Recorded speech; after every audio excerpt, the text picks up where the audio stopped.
Mas Bitcoinheiros, pelo último vídeo ficou muito longo, aí eu tive que cortar na metade aí nas aulas.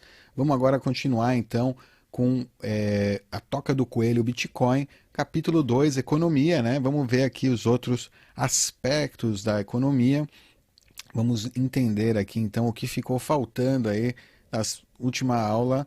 Vamos seguir aqui com as próximas aulas. É isso aí, vamos lá.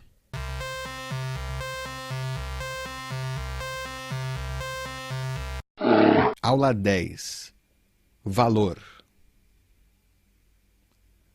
O valor certamente é mais ou menos algo paradóxico, né? E tem muitas teorias, né, que tentam explicar por que nós valorizamos algumas coisas mais do que outras coisas, né? As pessoas, é, as pessoas já estão cientes desse paradoxo por milhares de anos. Como Platão escreveu em seu diálogo com Eutidemos, nós valorizamos algumas coisas porque elas são raras e não baseada na sua necessidade para a nossa sobrevivência.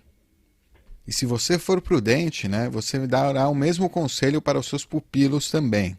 Que eles não devem conversar com ninguém além deles mesmos, né? Porque é raro Eutidêmios, quer dizer precioso, enquanto água, né, é barato, apesar de melhor, como disse Pindar. Ou seja, as aulas entre eles eram mais raras, né? O pensamento, a troca entre esses alunos, né? Essas conversas, esses conselhos eram muito mais valiosos e mais raros, até mesmo do que água, mesmo a água sendo mais essencial para a nossa vida, né? Esse paradoxo de valor nos mostra algo interessante sobre nós humanos, né? Parece que nós valorizamos coisas com base subjetiva,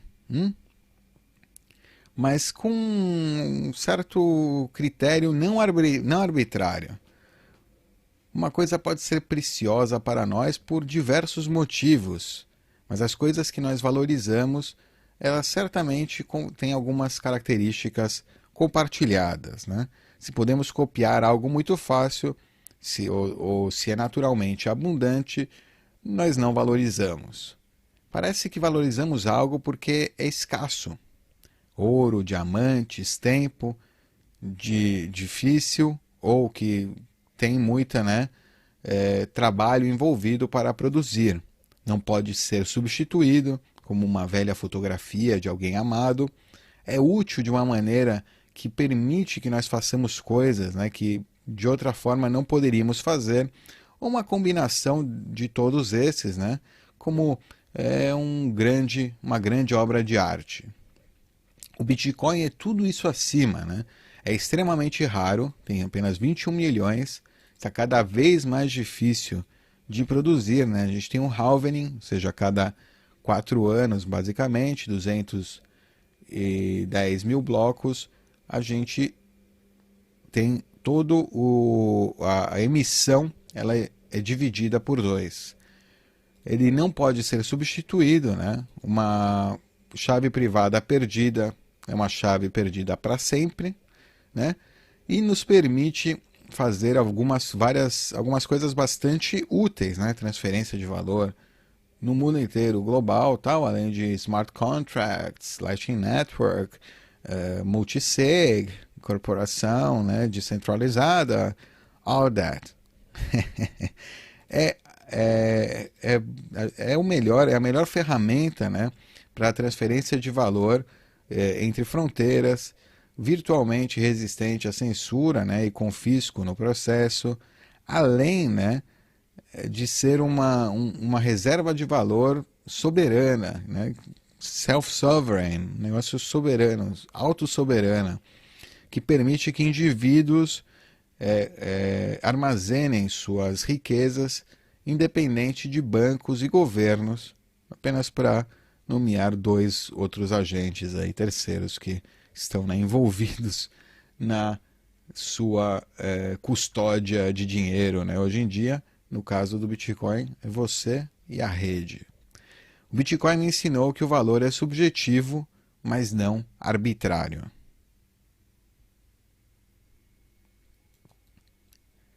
Aula 11. Dinheiro. O que é dinheiro, né? Nós usamos ele todo dia, mas essa pergunta ainda é surpreendentemente difícil de responder. Nós somos dependentes, né, dele de maneira muito, muito e pouco, né? Se nós tivermos muito pouco, nossa vida, né, fica muito difícil. Mas nós raramente pensamos sobre a coisa, né, que essa coisa que supostamente faz com que o mundo gire. O Bitcoin me forçou a responder essa pergunta uma e outra vez, várias vezes, né? O que diabos é o dinheiro? No nosso mundo moderno, aqui entre aspas, a maioria das pessoas provavelmente pensa pedaços de papel quando elas falam sobre dinheiro, né? Apesar da maioria do nosso dinheiro ser apenas um número em uma conta bancária. Nós já estamos usando zeros e uns, né, código binário, código digital, né, como nosso dinheiro. Então, como o Bitcoin é diferente? Em que o Bitcoin é diferente, né? O Bitcoin é diferente porque no seu core, no seu núcleo, no seu centro, é um tipo muito diferente de dinheiro que do que o dinheiro que nós usamos atualmente. Para entender isso, teremos que nos aprofundar em o que é o dinheiro, como é que ele foi criado, como é que ele é, porque ele é, né? E por que o ouro e a prata foi usado durante a maior parte da história comercial. Nesse sentido, é mais típico, aqui uma citação de Satoshi Nakamoto, nesse sentido, é mais típico, com um metal precioso, né? Ao invés do estoque estar mudando, né, para manter o valor o mesmo, o estoque é pré-determinado e o valor muda. Seashells, conchas, ouro, prata, papel, Bitcoin. No final, dinheiro é qualquer coisa que as pessoas usem como dinheiro. Não importa a sua forma ou a sua falta de forma, né? Não tem nenhuma forma como o Bitcoin. O money, dinheiro, como uma invenção, é uma invenção até que engenhosa, né? Até que inteligente. O mundo sem dinheiro, né, é insanamente complicado. Quantos peixes me compram um novo sapato? Quantas vacas me compram uma casa? E se eu não preciso de nada agora, mas eu preciso me livrar, né, das minhas maçãs que estão prestes a ficar podres, né, a apodrecer. Você não precisa muita imaginação para perceber, né, que uma economia baseada em escambo é muito ineficiente, né? Até tipo enlouquecedoramente ineficiente. A boa coisa sobre o dinheiro é que ele pode ser trocado por qualquer outra coisa. Que isso é uma grande invenção, né? Como Nick Szabo brilhantemente é, é, resume no Shelling Out, The Origins of Money, as origens do dinheiro, Shelling Out, os humanos usaram todo tipo de coisa como dinheiro. Contas, né? Contas feitas de materiais raros, como ivory, conchas, ou ossos especiais, né? Vários tipos de joias, e depois metais raros, como prata e ouro. Sendo as criaturas preguiçosas que nós somos, não pensamos muito sobre as coisas que funcionam, né? Se funciona, nós pensamos demasiado. Está funcionando, não tem por que mudar. O dinheiro, para a maioria de nós, simplesmente funciona bem. Como com os nossos carros, os nossos computadores, nós só somos forçados a pensar sobre as coisas, ou seja, como ele funciona por dentro, né? Se elas quebram. Se um computador quebra, eu tenho que, né? E aí, agora? Aí eu tenho que abrir, aí eu vou entender o que está acontecendo lá dentro. Antes disso, geralmente ninguém nem tá nem aí. Mesma coisa com o carro, enfim. As pessoas que viram suas economias desaparecerem por causa da hiperinflação sabem o valor de dinheiro duro. Sabe qual é o valor do dinheiro duro? assim como as pessoas que viram seus amigos e familiares desaparecerem por causa das atrocidades da Alemanha nazista ou da Rússia soviética, conhecem o valor da privacidade. Essa coisa sobre o dinheiro, né? O dinheiro é que ele, o mais importante do dinheiro é que ele é all-encompassing, que ele tipo pode ter tudo, né? O dinheiro ele pode ser usado para tudo, ok? O dinheiro é a metade de toda transação, né? Significa que os que estão, né, em controle da criação do dinheiro, eles têm poder, um poder enorme, ou seja, toda transação de um lado é dinheiro, do outro lado é um bem. Então quem tem controle sobre esse dinheiro tem um poder enorme. Vendo que o dinheiro é a metade de cada transação comercial e que civilizações inteiras, literalmente, né, são elevadas e caem com base na qualidade do seu dinheiro, estamos falando sobre um poder enorme, né, um poder enorme. Um que, né, que voa durante a noite, acho que seria como até o Flies Under the Cover of the Night, é tipo como o anjo da morte, né, que passa pelas casas durante a noite, ou seja, é um poder bem grande, tem o poder de vida e morte, né? É o poder para weave illusions, para criar ilusões que parecem reais, né, enquanto elas duram. Esse é o poder da Fed. Esse é o poder da Fed. Eles podem mudar a realidade. O Bitcoin, pacificamente, de forma pacífica, remove esse poder, porque ele tira a criação do dinheiro, né? Ele acaba com a criação do dinheiro, muda o sistema sem o uso de força. O dinheiro passou por várias iterações, teve várias versões. A maioria das versões foram boas. Elas melhoraram o nosso dinheiro de uma forma ou outra. Muito recentemente, no entanto, a parte interna, tipo, a parte técnica do nosso dinheiro foi corrompida. Hoje, quase todo o nosso dinheiro é simplesmente criado do nada pelos poderes em vigor, em vigência. Para entender como isso aconteceu, eu tive que aprender sobre a história e a queda do dinheiro. Se você, né, se o que vai levar é uma série de catástrofes ou simplesmente um esforço educacional monumental para corrigir essa corrupção, a gente ainda vai ver. Ou seja, se vai ser através de catástrofe ou se vai ser educacional, como a gente vai entender, né,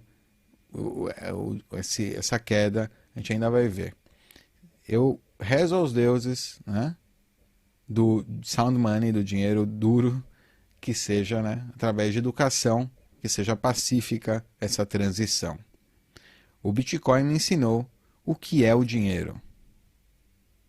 Aula 12. A história e a queda do dinheiro. Muitas pessoas acham que o dinheiro ele é backed by gold, que tem ouro por trás do dinheiro, né? Que esse ouro ele está em um cofre, em grandes cofres protegidos por paredes bem grossas, né? Isso deixou de ser verdade muitas décadas atrás, né? Não tenho certeza do que eu pensava. Agora eu percebi que eu estava num problema muito maior, né? Não entendendo, né, por que, sem entender ouro, sem entender papel moeda e por que ele deveria ser, né, ter alguma coisa por trás em primeiro lugar. Uma parte de aprender sobre o Bitcoin é aprender sobre o dinheiro fiduciário, né? O que significa como ele foi criado, porque ele foi criado e porque ele não foi uma das melhores ideias que nós já tivemos. Então, o que exatamente é o dinheiro fiduciário, né? E como nós terminamos usando ele, né? Se alguma coisa é imposta por fiat, né? Fiat simplesmente significa que é imposta por autorização formal ou proposição.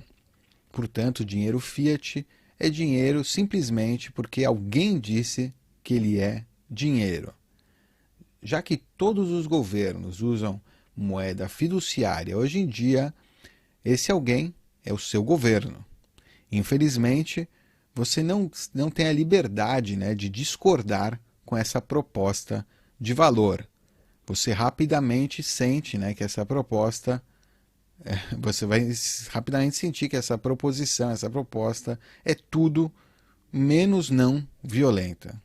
Se você se recusar a usar essa moeda papel, esse papel moeda, para fazer negócios e pagar impostos, né, as únicas pessoas com quem você poderá discutir economia serão os seus colegas de cela. Né? Você vai em cana, amigo, se você não usar a moeda fiduciária, se você não aceitar, se você não pagar seus impostos, enfim. O valor, né, do dinheiro fiduciário não vem das suas propriedades inerentes. Né? Como quão bom, né, um certo tipo de dinheiro fiduciário ele é apenas correlacionado com a estabilidade ou instabilidade política e fiscal daqueles que sonham com a sua existência, daqueles que trazem aquela moeda fiduciária para a existência. O seu valor é imposto por decreto, arbitrariamente. Fiat aí, né? É por decreto. Let it be done, que seja feito. Até recentemente, dois tipos de dinheiro foram usados. Dinheiro de commodity, né, feito de coisas preciosas, e dinheiro representativo, que simplesmente representa, né, aquelas coisas preciosas, geralmente por escrito. Um IOU,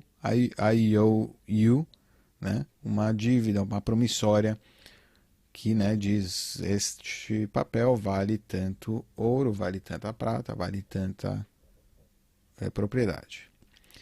Nós já tocamos, né, já falamos sobre dinheiro commodity acima. Né? As pessoas usavam ossos especiais, conchas e metais preciosos como dinheiro. Depois disso, mais além, né, geralmente, na sua maioria, moedas feitas de metais preciosos, como ouro e prata, eram usadas como dinheiro. A moeda mais antiga, né, encontrada até hoje é feita de ouro natural, né, uma mistura de ouro e prata, e foi feita há mais de 2.700 anos atrás. Se alguma coisa é nova no Bitcoin, não é o conceito de moeda, né? Neogen Electrum Coin, olha lá.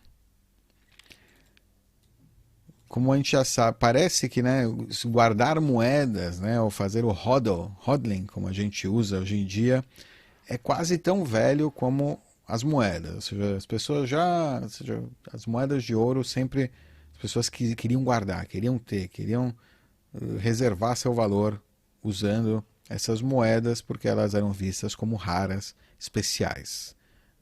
O hodler de moedas mais antigo que a gente conhece foi alguém que colocou quase 100 dessas moedas em um pote, né, e enterrou elas nas fundações de um templo para elas serem encontradas 2.500 anos depois. Né? Se você quer me dizer, é um ótimo cold storage, se você perguntar para mim. Né? Uma das coisas ruins, né, de usar metais preciosos é que elas podem ser cortadas, né, nos cantos, tirando um pouco do valor da moeda. Né? Se cortava, novas moedas podem ser criadas usando esses cortes, né, inflando o estoque de dinheiro com o passar do tempo e baixando, né, devaluando cada moeda individual no processo. As pessoas literalmente estavam tipo shaving off, raspando o máximo que eles podiam, né, sem ser pegos, né, sem perceber, dos seus dólares de prata. Enfim, já que os governos, né, só estão de acordo com a inflação, se são eles os que estão inflacionando, né? Foram feitos esforços para deter essa queda, esse debasement, esses shavings, né? De guerrilha. no, com polícia e ladrão clássico aí, né? As pessoas que cortavam moedas que ficaram ainda mais criativas com as suas técnicas, forçando aí os mestres da, do mint, né, de quem cria moedas, a ficar mais criativos ainda com as suas contramedidas, ou seja, tinham que criar contramedidas, né, para que não ficasse, para não fosse fácil fazer tirar pedaços da moeda do canto sem que ninguém perceba, né? Isaac Newton, o físico, né, renomado mundialmente de fama de princípio à matemática, né, Newton, era um desses mestres, mestres do cunho, cunho de moedas, mestres do cunho. Ele é atribuído, né, foi ele que colocou aquelas pequenas listras do lado das moedas, nos cantos das moedas, né, que ainda estão presentes hoje em dia, para, né, dificultar o raspamento do lado. Você tinha que, quando você raspava, você perdia esse atributo, essa forma, essas listras do lado, e perdendo essas listras do lado, não era mais, né, a moeda não era mais, já se via que a moeda foi alterada. Mesmo com esses métodos, né, tipo, mesmo reduzindo esses métodos, as moedas ainda tinham outros problemas. Elas eram muito grandes, né, e não muito convenientes de transportar, especialmente quando grandes transferências de valor precisavam acontecer, né? Parecer com uma grande bolsa aí de dólares de prata toda vez que você quisesse comprar uma Mercedes não é muito prático, né? Falando de coisas alemãs, como o dólar americano dos Estados Unidos obteve o seu nome, também é uma história interessante, né? A palavra dólar é derivada da palavra alemã Thaler, que é o curto para Joachimsthaler. Um Joachimsthaler era um cunhador de moedas na cidade de Sankt Joachimsthal. Thaler é simplesmente uma abreviação para alguém ou algo que vem do vale. E porque Joachimsthal era o vale da moeda, de produção de moeda de prata, as pessoas simplesmente se referiam a essas moedas de prata como Thaler. Thaler morfou into dollar, em holandês, e finalmente dollars em inglês. Thaler, dólar, dólar. Dólar, dólar. A introdução aqui é o dólar original, entre aspas, né, o dólar, né? São Joaquim, esse aqui é São Joaquim de Joachimsthaler. Olha, com um robe, com sua coisa e o seu chapéu de mago. O cunhador, o mago das moedas. A introdução do dinheiro representativo veio com a queda, né, trouxe a queda do hard money, do dinheiro duro. Certificados de ouro foram introduzidos em 1863 e quase 15 anos depois o dólar de ouro também, né, devagar, mas certamente foi substituído por um proxy, aí, por uma alternativa de papel, o certificado de prata, Silver Certificate, que a gente vê aqui, você pode ver, é bem parecido com o dólar americano, né? One silver dollar, um dólar de prata. Demorou quase 50 anos, né, desde a introdução dos primeiros certificados de prata, até que esses pedaços de papel se transformassem em algo que nós hoje reconhecemos como um dólar americano. Perceba, né, que o dólar de 1928, né, o silver dollar, o dólar de prata, ele ainda, né, usa o nome certificado de prata, né, indicando que é, de fato, apenas um documento dizendo que é o portador daquela peça de papel, né, daquele pedaço de papel, ele tem direito a um pedaço de prata, né? É interessante ver que o texto que indica isso foi ficando cada vez menor, né, com o tempo.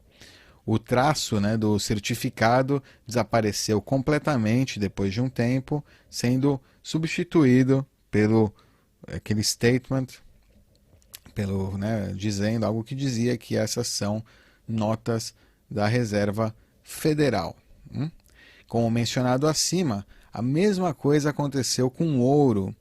A maioria do mundo, né, estava em um standard, um padrão bimetálico, né, um padrão que significa que moedas eram feitas primariamente de ouro e prata, né, tendo certificados para ouro, né, que eram redeemable, que você podia trocar por moedas de ouro. Era uma melhoria tecnológica, era uma segunda camada, né, que melhorava, que fazia com que eu tivesse que carregar menos coisa. Então era uma melhoria. Mais, né, custodial. O papel é mais conveniente, mais leve e pode ser dividido arbitrariamente, né, simplesmente imprimindo um número menor nele. É fácil, então é mais fácil de dividir em unidades menores. Para lembrar os bearers, os portadores, os usuários, que esses certificados eram representativos de ouro e prata de verdade, eles eram coloridos de acordo, né? E era claramente escrito, né, no próprio certificado. Você podia ler facilmente, né, de cima para baixo. Aqui, por exemplo, numa nota de ouro, né, diz que isto certifica que foram depositados no Tesouro dos Estados Unidos da América $100 em moeda de ouro, que podem ser, né, sacados pelo portador quando quiser, on demand. Quando basta demandar, pode ser sacado. Em 1963, as palavras, né, que pode ser pagado, sacado para o portador on demand, foram removidas de todas as notas impressas desde então. 5 anos depois, a redenção, né, de notas de papel por ouro e prata terminou. Ninguém mais podia ir lá no banco e pedir seu ouro e sua prata. Agora era só virtual, a bagaça, só Layer 2. As palavras, né, que davam o hint, que davam a dica, aí, né, que falavam sobre a origem, a ideia por trás do papel moeda, foram removidas. A cor dourada desapareceu, tudo que ficou foi o papel, e com a sua habilidade de qualquer governo imprimir quanto quisesse. Com a abolição do padrão ouro em 1971, esse passe de mágica de quase 100 anos se concluiu. O dinheiro se transformou na ilusão que todos nós compartilhamos até hoje em dia. O dinheiro fiduciário. Vale alguma coisa porque alguém, né, que comanda um exército e opera cadeias diz que ele vale alguma coisa. Como pode ser lido claramente em cada nota de $1 em circulação hoje em dia, essa nota é legal tender. Em outras palavras, ela só é valiosa porque a nota diz que ela é valiosa. Aliás, há uma outra lição interessante nas nossas notas bancárias atuais, né, escondidas em plena vista.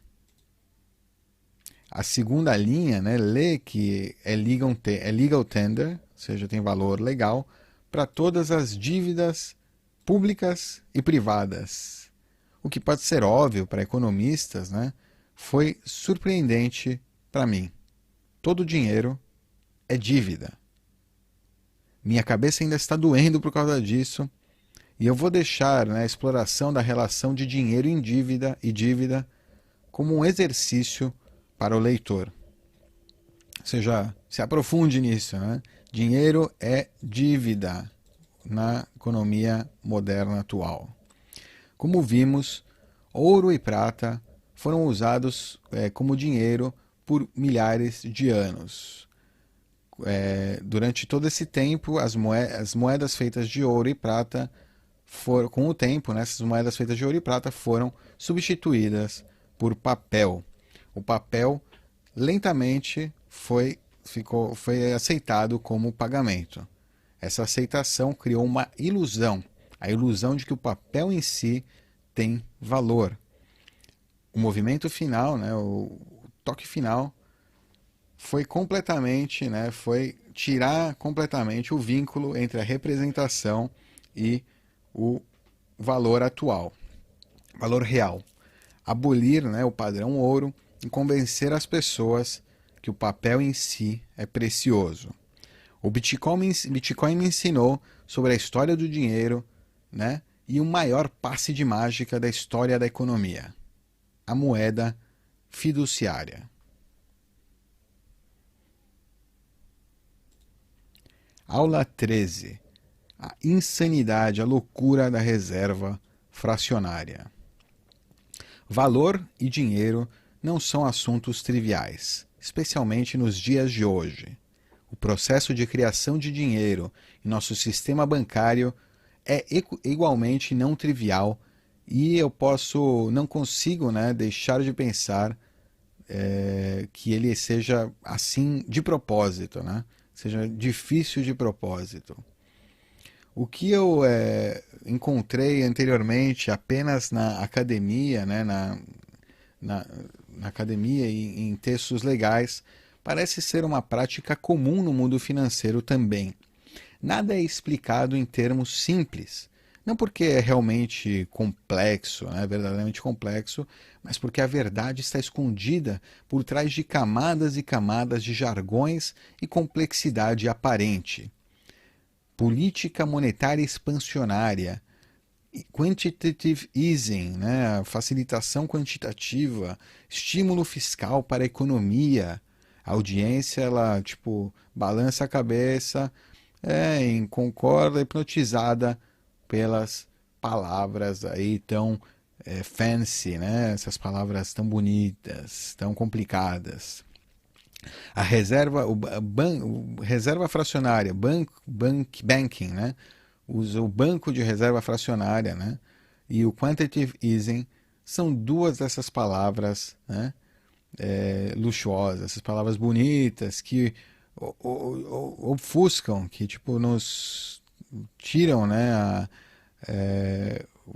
Nos fazem não pensar sobre o que realmente está acontecendo, mascarando isso como se fosse algo muito complexo e difícil de entender, né? Se eu tivesse que explicar para uma pessoa, para uma criança de 5 anos, a insanidade de ambos ficaria aparente, né? Rapidamente. Gottfried Bloom, falando ao Parlamento Europeu em um debate, né, durante um debate, disse isso de uma maneira, da melhor maneira possível. Gottfried Bloom, então, aqui, citação dele. Você não entende realmente o conceito de banco, né? Todos os bancos estão quebrados. O Banco Santander, o Deutsche Bank, o Royal Bank of Scotland, todos eles estão quebrados. E por que eles estão quebrados? Não é um ato divino, não é nenhum tsunami. Eles estão quebrados porque nós temos um sistema chamado Banco de Reserva Fracionária, que significa que os bancos podem, como é que fala? Podem emprestar dinheiro que eles não têm de verdade. É um escândalo criminal, né, criminoso, e que já está acontecendo por muito tempo, por tempo demais. Nós temos falsificações, né, que às vezes a gente chama de quantitative easing, né, mais de falsificação por qualquer outro nome. Se a gente não chamasse de quantitative easing, seria o que a gente chama de falsificação. Colocar mais dinheiro, imprimir artificialmente, né, a impressão artificial de dinheiro que, se qualquer outra pessoa normal fizesse, iria para a prisão por um tempo muito longo. E até que nós não comecemos a enviar banqueiros, né? E eu estou incluindo também bancos centrais, né? Banqueiros centrais e políticos para a prisão por essa por esse absurdo, ele vai continuar. Ou seja, nosso amigo aqui, Godfrey Bloom, ficou nervoso. E realmente, com razão, porque é um absurdo, é um dos maiores absurdos da nossa economia moderna. Deixe-me repetir a parte mais importante, né? Os bancos podem emprestar dinheiro que eles não têm. Eles podem emprestar dinheiro que eles não têm. Graças ao banco, né, de reserva fracionária, um banco hoje tem que manter uma pequena fração de cada dólar que ele recebe. É algo entre 0 e 10%. Geralmente, lá mais profundo mesmo, o que faz com que as coisas fiquem ainda piores, sejam ainda piores, né? Vamos usar um exemplo concreto para entender melhor essa ideia maluca. Uma fração de 10% vai do the trick, vai fazer juiz aqui, vai funcionar, e nós podemos fazer todos os cálculos na nossa cabeça. Win-win, todos saímos ganhando. Então, se você pega $100, dá $100 para o banco, né? Você não quer, né, colocar ele debaixo do seu colchão. Ele só tem que ter com eles, né, uma fração. Se você colocou $100, o banco só tem a obrigação de, por exemplo, ficar com 10% desses $100 no banco. Os outros, ou seja, no nosso exemplo, então isso seriam $10, porque 10% de 100 são $10. Fácil, né? Então, o que os bancos fazem com o resto do dinheiro? O que acontece com os seus outros $90? Eles fazem o que os bancos fazem, né? Eles emprestam para outras pessoas.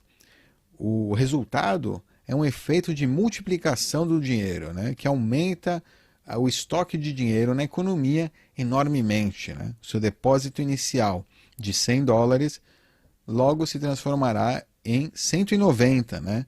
Emprestando 90%, uma fração de 90% dos 90 criados só para isso, né? Logo, haverão 271 na economia, e depois 343, e assim por diante, né? O estoque de dinheiro ele está aumentando cada vez mais, já que os bancos estão literalmente emprestando dinheiro que eles não têm. Sem um único abracadabra, os bancos magicamente transformam $100 em $1.000 ou mais. Parece que 10x é fácil, né?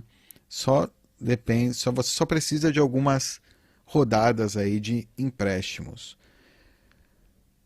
Não me malinterprete, né? Não tem nenhum problema com emprestar. O empréstimo não tem problemas com empréstimo, né? Não tem nenhum problema também com juros.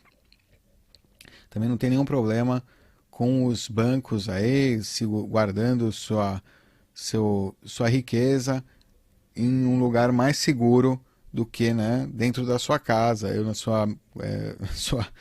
no seu sock drawer, onde você coloca suas meias, né, na sua gaveta de meias. Os bancos centrais, no entanto, são uma besta completamente diferente.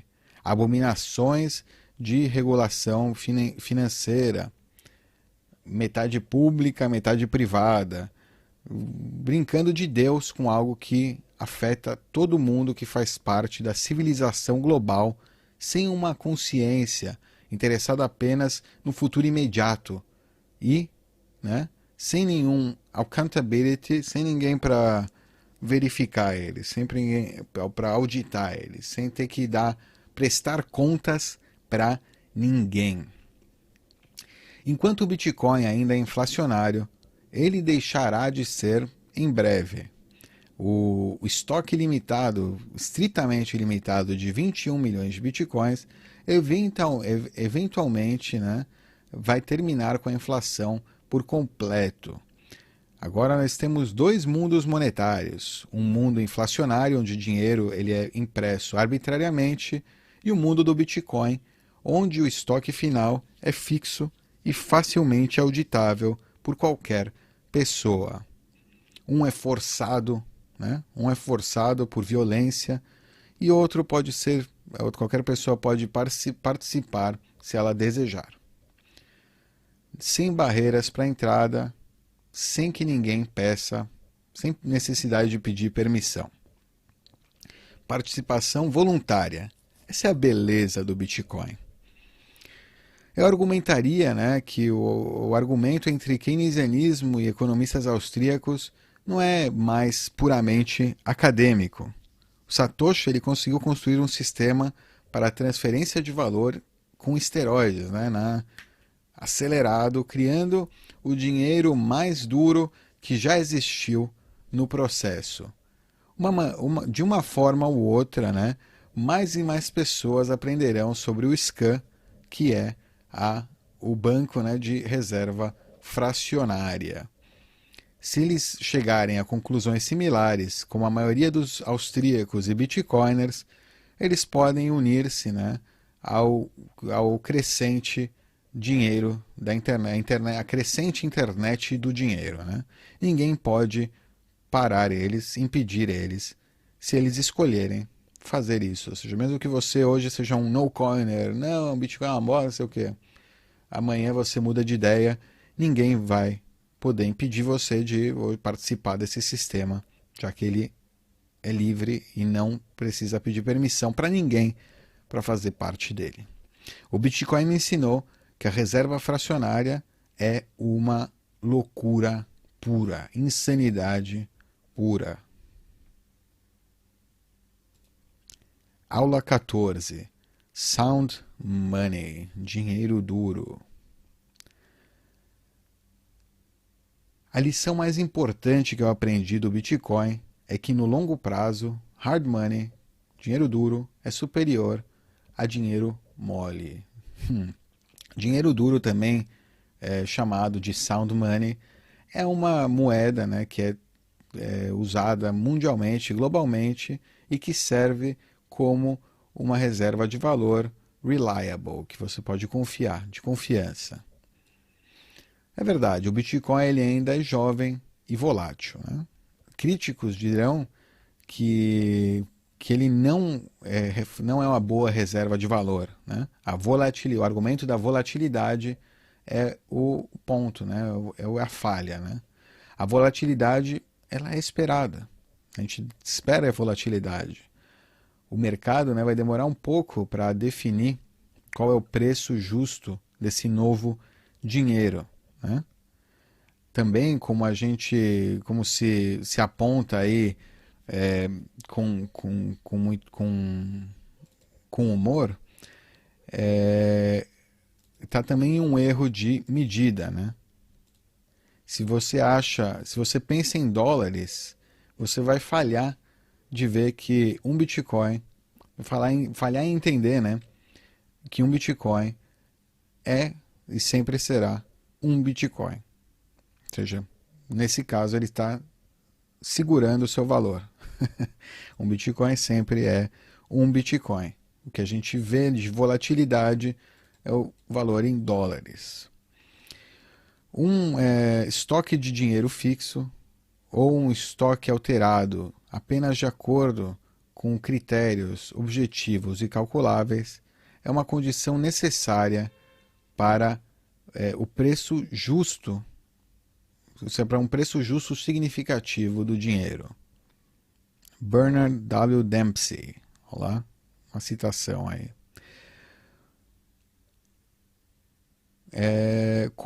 Como aquele passeio ali pelo túmulo das moedas esquecidas mostrou, o dinheiro que pode ser impresso será impresso. Né?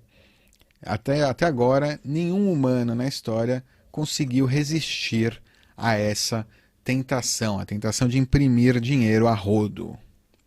O Bitcoin, né, ele acaba com a tentação de imprimir dinheiro de uma maneira engenhosa. O Satoshi ele estava ciente da nossa ganância e da nossa como a gente falha, né? Como humanos, como a gente pode falhar, né? Temos falhas, né? Enfim, é por isso, né, que ele escolheu algo muito mais reliable, né? Muito mais confiável do que o restraint humano, do que reserva humana, do que o poder humano, né? A matemática, o poder da matemática. Enquanto essa fórmula, ele tem aqui a fórmula do supply do Bitcoin, né? Enquanto essa fórmula ela é útil para descrever o supply, o estoque do Bitcoin, ela não pode ser encontrada em nenhum lugar no código. O issuance, a emissão de um novo Bitcoin é feita de uma forma controlada por algoritmo, né? Reduzindo a recompensa que é paga aos mineradores a cada 4 anos ou 210 mil blocos, né? A fórmula acima é usada para somar, né, o que está acontecendo debaixo dos panos. O que realmente acontece pode ser visto melhor olhando a mudança no reward, na recompensa do bloco, né? Recompensa paga para quem encontra um bloco válido a cada 10 minutos. Ou seja, aqui estão os níveis de recompensa, a escada de recompensas, né? Formas, funções logarítmicas e exponenciais não são exatamente intuitivas de entender. O conceito de soundness, né, pode ser mais fácil de entender se a gente olhar de outra maneira, né? Quando nós sabemos quanto de algo existe e quando nós sabemos quanto algo é duro, né, de produzir, difícil de produzir e colocar nas nossas mãos, né, imediatamente entendemos o seu valor. O que é verdade, né, para as pinturas de Picasso, as guitarras de Elvis Presley e os violinos de Stradivarius, também é verdade para moeda fiduciária, ouro e bitcoins. A dureza da moeda fiduciária depende de quem está no controle da sua imprensa, né, de quem está imprimindo. Alguns governos podem, né, querer imprimir mais quantias de moeda do que outros, resultando então em uma moeda mais fraca. Outros governos podem ser mais restritivos na sua impressão, sua emissão de moeda, resultando em uma moeda mais dura, mais forte, mais resiliente. Antes de termos as moedas fiduciárias, o soundness, a dureza do dinheiro, era determinada por propriedades naturais, né, que eram usadas, das coisas que eram usadas como o dinheiro. A quantidade de ouro na Terra é limitada pelas leis da física. Ouro é raro porque supernova e colisões de estrelas, né, neutron star collisions, são raras. O fluxo de ouro é limitado porque extrair, né, não é fácil. Extrair ouro não é fácil. Sendo um elemento pesado, está geralmente bem enterrado nas profundezas do nosso planeta. O abolimento do padrão ouro, né, deu espaço a uma nova realidade. Adicionar dinheiro novo requer apenas uma assinatura, né, canetaço. No nosso mundo moderno, adicionar alguns zeros a mais no saldo aí de uma conta de banco, ele requer ainda menos esforço, né? É só colocar alguns bits ali no computador do banco e pronto. Uma citação aqui do Guido Hülsmann. Aliás, tem livros muito interessantes do Guido ali. Ele fala sobre o dinheiro, a ética do dinheiro. Vale a pena aqui, com certeza na descrição vai ter, vale a pena ver aí, ler Guido Hülsmann. Um aspecto importante dessa nova realidade é que as instituições como a Fed, né, não podem quebrar as pernas, né, não pode go bankrupt. Eles podem imprimir qualquer quantia de dinheiro que eles precisarem para eles mesmos sem nenhum custo, virtualmente custo zero. O princípio, né, mostrado acima pode ser expresso mais geralmente como a taxa de estoque para flow, né, para a quantidade de estoque to flow.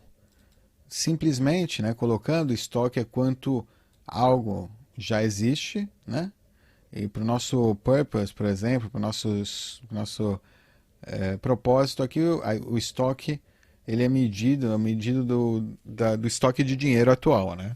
E o flow é quanto, né, é produzido durante um período de tempo, por exemplo, por ano. A chave para entender o dinheiro duro, né, sound money, é entender essa relação aí de estoque com flow, né, com emissão. Estoque e emissão.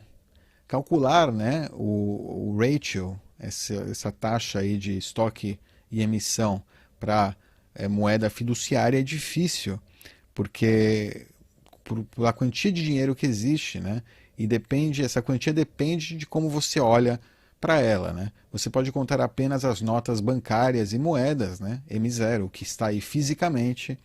Você pode adicionar os traveler checks e check deposits, travel check e depósito cheques, né? Aí tem M1, é outro nível.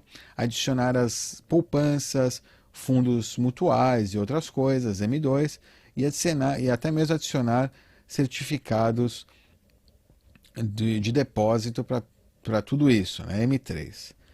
Além disso, né, como tudo isso é definido e medido, depende de país para país, né? E já que a Reserva Federal Americana parou de publicar números para o M3, né, vamos ter que, né, nos contentar com o estoque monetário M2. Ou seja, que o que a gente acredita que existe hoje é muito menos, provavelmente, do que o que realmente existe, que é esse outro nível, né? Nível de dívida estatal. Eu adoraria verificar esses números, mas acho que a gente vai ter que agora confiar na Fed por enquanto. O ouro, né, um dos metais mais raros da Terra, tem o maior ratio, maior taxa de estoque para emissão. De acordo com pesquisa geológica dos Estados Unidos, pouco mais de 190 mil toneladas foram mineradas. E nos últimos anos, né, por volta de 3.100 toneladas de ouro foram mineradas por ano. Usando esse número, podemos calcular a taxa, né, de estoque para emissão do ouro, ou seja, 190 mil toneladas dividido por 3.100 toneladas, é aproximadamente 61, né, a taxa 61. Nada tem uma taxa de stock to flow maior do que o ouro, né?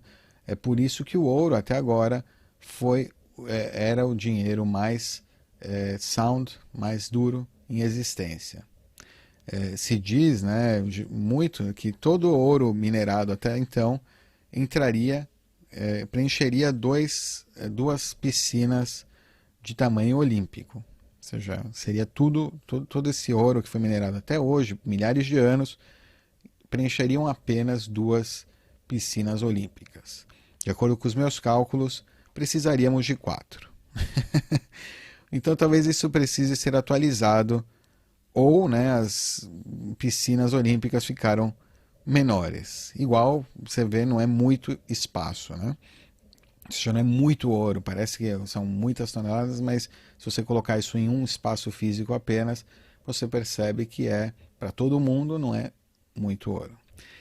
Entra o Bitcoin, né? Como você provavelmente já sabe, a mineração do Bitcoin, né, ela está em alta nos últimos anos. Isso porque ainda estamos nas primeiras fases, né, do que é chamado da era de recompensa, onde os nodes de mineração são recompensados com muito Bitcoin, né, pelos seus esforços computacionais. Estamos atualmente, né, na era de recompensa número 3, que começou em 2018 e terminará no início de 2020. Não começou em 2018, começou em 2016 e terminará no início de 2020, provavelmente em maio. Enquanto, né, o estoque do Bitcoin ele é pré-determinado, os trabalhos, o que acontece por trás do Bitcoin, ele apenas permite, né, datas aproximadas, ou seja, não, como é uma rede, como ela está em constante, né, depende do estado atual dela, do hash rate, dos mineradores. Ela está feita para ter um caminho pré-determinado, mas ela também é caótica, obviamente, como qualquer livre mercado, como qualquer rede, né, livre, aberta e pública. No entanto, podemos prever, né, com certa certeza o quão, né, alto será a taxa de estoque para emissão do Bitcoin. Um spoiler aqui, hein? Vai ser muito alta. Quão alta? Bom,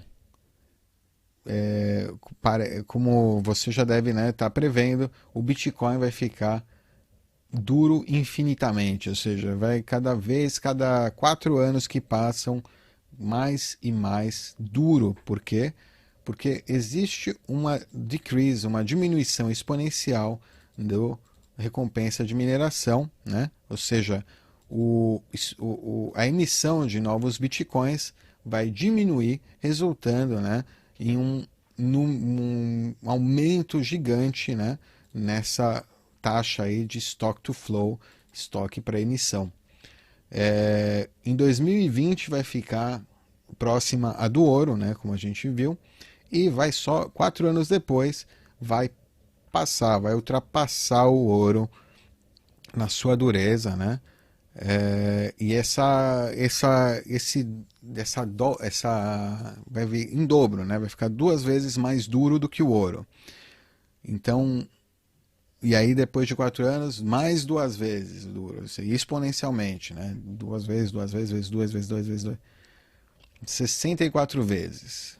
Graças ao poder da exponencial, né? O número de bitcoins minerados por ano vai, né, ser menos de 100 bitcoins em 50 anos e menos de 1 bitcoin em 75 anos. Uau! 1 bitcoin por ano. Menos de 100 bitcoins por ano dentro de 50 anos serão emitidos. Ok?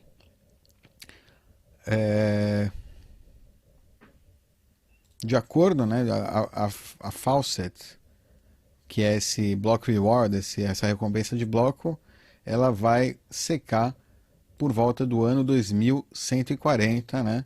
Efetivamente terminando com a produção de Bitcoin, né? Esse é um jogo de longo prazo, né? Se você está lendo isso agora, 2019, 2020, você ainda está cedo aqui. Até 2030, acho que você ainda está cedo. Ai, ai, ai, ai, ai. Quando o Bitcoin se aproximar, né, desse estoque, dessa taxa de estoque para emissão infinita, né, ele vai ser o dinheiro mais duro em existência, né, infinitamente duro, né, é difícil de bater, né, é difícil de você ir contra isso. Visto através da lente da economia, o ajuste de dificuldade do Bitcoin é provavelmente o seu componente mais importante. A dificuldade de minerar um Bitcoin depende de quão rapidamente novos Bitcoins são minerados, né? Esse ajuste dinâmico da dificuldade de mineração da rede que permite que nós da predição, né, do seu estoque futuro, né? Aí ele fala, na verdade, essa dificuldade ela depende de quão rapidamente blocos válidos são encontrados, mas para esse propósito, né, vamos falar que é o mesmo do que minerar bitcoins, e assim será pelos próximos 120 anos, né? A simplicidade do algoritmo de ajuste de dificuldade pode distrair na sua profundidade, mas o ajuste de dificuldade verdadeiramente é uma revolução de proporções einsteinianas, ou seja, está comparando isso a uma invenção, a uma descoberta como de Einstein, assim, de um gênio, né? Ela garante que não importa quanto esforço é gasto na mineração, o estoque de Bitcoin, né, o controlado de Bitcoin, não será disrupted, não terá uma disrupção. Não, ou seja, mesmo se a gente colocar agora milhões de máquinas minerando, não vai minerar mais rápido. Depois de um tempo vai equilibrar, vai ficar mais difícil para todos e, né, a probabilidade de você encontrar um bloco então vai se equilibrar, né? Todos os players na rede terão as mesmas, né, como é que chama? Mesma probabilidade, né? Estatisticamente dizendo. Não será tão disrupted. Diferente, né, de qualquer outro recurso, não importa quanta energia alguém coloque para minerar Bitcoin, a recompensa total não vai aumentar. Ou seja, não importa que você pode colocar toda a energia no mundo nele, vai demorar 10 minutos para encontrar o bloco, porque a dificuldade vai ser ajustada para, né, acomodar toda essa energia. Assim como E igual a mc ao quadrado dita, né, o limite de velocidade universal no nosso universo, o ajuste de dificuldade do Bitcoin dita o limite universal de dinheiro no Bitcoin. Se não fosse por esse ajuste de dificuldade, todos os Bitcoins já teriam sido minerados, né? Se não fosse por esse ajuste de dificuldade, o Bitcoin provavelmente não teria sobrevivido à sua infância. É o que assegura, né, a rede na sua era de recompensa, né? É o que assegura uma distribuição fixa e justa, né, steady, fixa e justa de novos bitcoins. É o termostato que regula a política monetária do Bitcoin. Einstein nos mostrou algo novo, não importa o quão forte você empurrar um objeto, em um certo ponto, né, em um determinado ponto, você não vai conseguir tirar mais velocidade dele, né? Ou seja, existe um limite para a velocidade. Satoshi também nos mostrou algo novo. Não importa quanto você cave por esse ouro digital, em um certo ponto você não poderá conseguir, né, obter mais bitcoins dele. Você pode cavar, cavar, cavar, você não vai conseguir. Você pode acelerar, acelerar, acelerar, você não vai acelerar, não vai passar a luz. Mesma coisa com o Bitcoin. Você pode minerar, minerar, minerar, você não vai passar a dificuldade vai ser ajustada para manter, né, a emissão a cada 10 minutos, blocos a cada 10 minutos, propagação da rede a cada 10 minutos. Pela primeira vez na história da humanidade, temos um bem monetário que, independente de quão duro, quanto você tente, né, quanta força você gaste, quanto dinheiro você gaste, você não vai conseguir produzir mais dele. O Bitcoin me ensinou que dinheiro duro, sound money, é essencial. É isso aí, bitcoinheiros. Essas foram as 7 aulas sobre economia aí da Toca do Coelho Bitcoin, do Derdigi. Se você curtiu, dá um like aí, não esquece de arregaçar o like. Claro, assine o canal também, dê aquele tapa na sineta para receber atualizações quando o próximo vídeo aqui, falta o terceiro e último capítulo aqui das 21 aulas sobre Bitcoin, né? O terceiro capítulo sobre tecnologia. Opa, tecnologia é bom, hein? Vamos lá, vem na próximo capítulo aí da Toca do Dove. Fica esperto, fica ligado, né? Não se esqueça também, @bitdove no Twitter, @bitcoinheiros também em todas as redes sociais. É nóis, até, tchau!